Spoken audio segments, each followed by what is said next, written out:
Hey everyone, this is Lisa from Life in Layouts, and today I pulled out this collection that I picked up on Etsy, as well as the Simply Sketches 22-page sketches using only 4x6s, and I'm going to be using sketch number 4. And I will be using the print and cut features from my silhouette for this layout. Before I get into this layout, I wanted to talk a little bit about why I am really enjoying hybrid scrapbooking lately.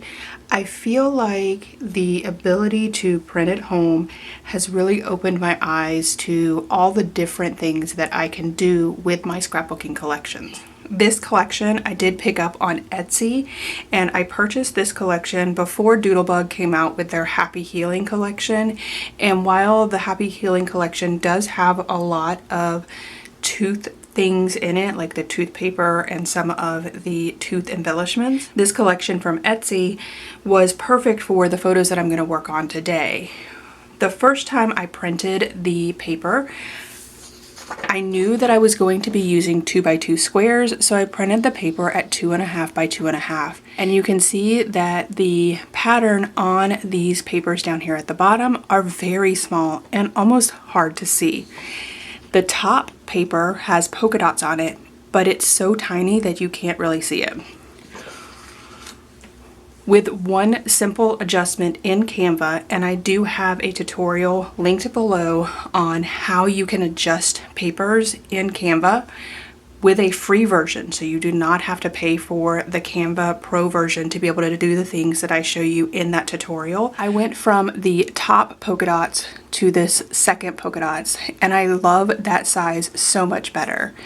And this is personal preference, so if you prefer that smaller size, you could absolutely leave it that way, or you can make it a lot larger. For this paper, you can see that the toothbrush and the tooth, as well as the mouthwash, is such a larger size in that 2x2 square that it makes a huge difference.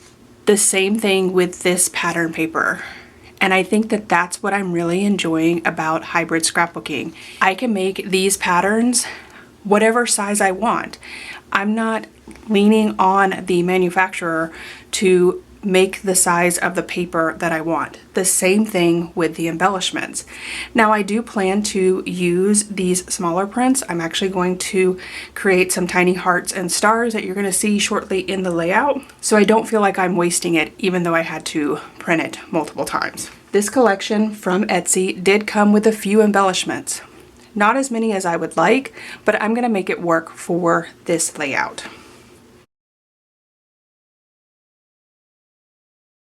I was able to size all of my embellishments to fit perfectly on the 2x2 square. Now these squares are 2.5 by 2.5 because I am planning on cutting them down with a stitched die, but as you can see, they're going to fit on there very nicely. Alright, so let's get into this layout. The first thing that I'm going to do is trim down these papers so that they will fit in my big shot. While I'm doing that, I do have the magic mat, and I wanted to ask you guys if your paper gets stuck in the magic mat if you have one of these. I do wash it often, but I feel like there is always paper stuck in it. And I don't know if it's because I'm using the presentation paper or if it's because it's just something that happens with the regular paper. I also pulled out the Doodlebug Petite print in Swimming Pool. I thought I was going to use the Happy Healing collection, but I actually don't end up using any of it. This sketch actually calls for 8 photos, but I only have 7, so I'm going to add something over to the far left. The sketch basically calls for 2x2 squares at the bottom of the photos, and sketches like that are perfect for digital collections because you can cut the paper smaller and you can use just a regular format printer. You do not need a 12x12 printer. This is where I thought I was going to use the Happy Healing collection, basically pulling in just that one little 3x4 card over there that says, "We're rooting for you." But because the sketch calls for a 4x6, it just didn't look right with the 3x4. It stays there for a little bit, but I do end up changing that up. I'm going to go ahead and adhere these photos down. I did get some ATG on one of the photos, but I just used a little eraser to get it off. As I'm adding those photos down, let me just tell you about this crazy thing that's in Eli's mouth. When he first moved in with me, one of the things that we struggled with was brushing his teeth on a regular basis. and I thought that I would try some different things to make brushing teeth fun. And I found this little device on Amazon. You basically stick it in your mouth and it vibrates and does all kinds of crazy things to clean your teeth. It was a great way to get Eli to brush his teeth because you would just turn it on and it did its thing, and after 2 minutes it would stop. However, the battery would not stay charged. I'd have it on the charger the entire day and it would not hold a charge for the 2 minutes that I needed to brush his teeth.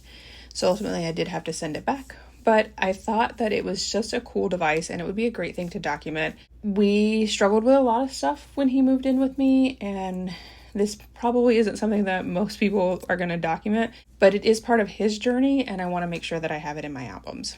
I did do my journaling in those 2x2 squares, so that made it super easy to go ahead and get those down. I didn't have to worry about thinking about the journaling. However, as I am doing this voiceover right now, I just realized I did not put a date on the layout, so I need to do that as well. The sketch did call for a 1/4 inch strip on the top and bottom of the photos, as well as on the bottom of the 2x2 squares. So there's supposed to be a 1/4 inch strip between the 2x2 squares and the photos, but I wasn't liking the way that looked, so I went ahead and just left that one off. It also calls for 2 2x2 squares over on the far left-hand side, so I went ahead and added those down, as well as the 1/4 inch strip below those 2x2 squares. This collection matches perfectly with the Doodlebug Petite Prints, and I'm super excited that I'm able to pull in something like that so that I'm able to get the full 12x12. I have been really enjoying using some digital collections, and pulling in paper from my stash allows me to print the 8.5x11, but still be able to have 12x12 paper on my layout.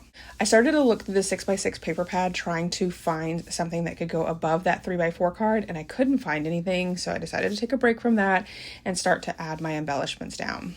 Like I said at the beginning of the live part of this video, there wasn't a lot of embellishments in this collection, but I made it work, and I think that the minimalist of these embellishments actually made this layout pretty cute. I struggled a lot with that toothbrush and toothpaste. I just couldn't get it to lay straight. And finally I was like, I'm just going to take a break from that and get the other pieces down. So I did add the tooth that is holding the toothbrush over on the far left. I did use some fun foam and added that to the 2x2 square. And then I fuss around with this toothbrush and toothpaste quite a bit again.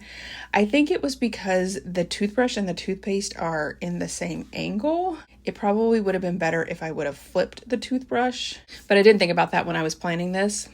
And ultimately I do end up making it work. I do add the toothbrush flat to the layout, and it is overlaying the journaling square just a little bit. And I like that it kind of takes over that square. And then I did put the toothpaste up on fun foam. This is where I decided that I would go ahead and take off that 3x4 card, and I had gone off camera and created a 4x6 with the paper and the embellishments from this collection. So in Canva, I just created a 4x6 card. I added the striped paper, and then I added a square on top of it, changed it to the color that's in the collection, and then added the toothbrush as well as the floss and the toothpaste, as well as this saying that says, you don't have to brush all of your teeth, just the ones you want to keep. And I did find that saying online, I think in just like a funny meme about brushing your teeth. I decided that I was going to add some stitching to this layout as well, just on the top and bottom of the 1/4 inch strip. I feel like with digital collections, adding the stitching does add a lot to the layout. Since you do have a lot of flat embellishments, I try to change that up by adding that fun foam so I do have some dimension, and I think that the texture of the stitching also adds a lot to the layout. I also decided to add some stitching around the square that's on my 4x6 card. I pulled out my threads and I was going to try to match the swimming pool, but I couldn't find anything that I really liked, so I decided to go with the blue, and I love the way that the contrast between the swimming pool and the blue thread looks. It's so awesome. I did slow the video down here so that you could see that contrast. It looks really good because it's that tone on tone on the 4x6 square, and then it plays off of the swimming pool. And I think that it's hilarious that the collection matches the toothbrush pretty closely, and that was not planned at all. This is where I decided to pull my Big Shot back out. I'm actually going to make some tiny stars, and I'm going to use that 2x2 square that's in the polka dot that's in the smaller scale. And it actually worked out perfectly for this layout because I'm cutting such small pieces with those tiny stars that the polka dots are very visible. I also did go off camera and cut out some tiny teeth as well. I thought it would be cute to have that with my little tiny clusters of stars. And I also decided to cut out 2 little toothbrushes that are also really small as well. I added a small little cluster up to the top left with a blue toothbrush as well as a tooth, and I did put that tooth up on fun foam. For my tiny stars, what I like to do is to go ahead and have my backing. So I have 2 white stars glued together, and I keep them in these little containers. That way I have a bunch of white stars already created. And then I just cut off the top layer and I add the star directly to my layout and then add the top layer. This allows me to not have a ton of stars that I've created that I end up throwing away. I'd rather just throw the top layer away as opposed to throwing away the bottom 2 layers as well. I found this word smile in my thicker collection, and it is a perfect color match to this digital collection. So I ended up deciding that my title is going to be Journey to a Healthy Smile, which is really long, but I did pull out these freckled fawn white tile stickers that are silver. So the letters are silver and then the tile itself is white. And I like the fact that it is kind of hard to see the journey to a healthy part of the title, and smile is really predominant because I feel like that is the big part of this title. I did have to poke out some of the inner pieces of the word smile, but I do get that down in the top right hand corner of the layout. And I did decide to put the tile stickers up on foam adhesive. It does make it super easy to get those down as opposed to trying to get them down flat to the layout. I still struggled with it because I did not pull out my T-square ruler, and I was about halfway through before I realized that I didn't pull it out, and I just went with it. I decided to add another little toothbrush flat to the layout. I added another tooth that is up on fun foam, and then I went ahead and added a couple more tiny stars to the title cluster as well. Again, adding the stars directly to the layout and then adding the pattern paper on top of it. I am using my tweezers that I picked up on Amazon. It's linked below if you guys would like to check it out, as well as this pickup tool that I picked up from scrapbook.com. On one side of it has wax, and then on the other side it has like a pokey tool. I use the wax to pick up the piece, and then I use the pokey tool to move it around on the liquid adhesive to make sure that it is straight. I also decided to add some tiny stars to the end of my title as well, and one of the little tiny teeth that I printed out. And then since I had several more stars cut out, I was like, well, I might as well add them to my 2x2 squares down at the bottom as well. So I did add a cluster of 3 to the 2x2 square that has the toothbrush and the toothpaste on it. And I also added one to the teal square that has the tooth on it. And I did go in the opposite color. So if the square was teal, then I added a blue star, and vice versa. I also decided to add one to that journaling square as well. And then that is it for this video. Here is my final layout as well as some close-ups. Like I said, I did do my journaling on those 2x2 squares, and it says, when Eli first moved in, I wanted to help him build good brushing habits. So we tried something fun. An ultrasonic electric toothbrush with a U-shaped silicone head that wrapped around his teeth for a 360 cleaning. He actually loved it. Brushing turned into a fun part of our routine instead of a chore. Sadly, the battery didn't last, and we had to send it back. So it was back to good old manual toothbrush. Definitely less exciting, but still getting the job done. All right, if you enjoyed this video, if you wouldn't mind giving me a thumbs up, I would really appreciate it. If you haven't done so already and you want to see more double page layout inspiration, make sure you hit that subscribe button. Thanks everyone for watching, and I hope that you have a scrappy day.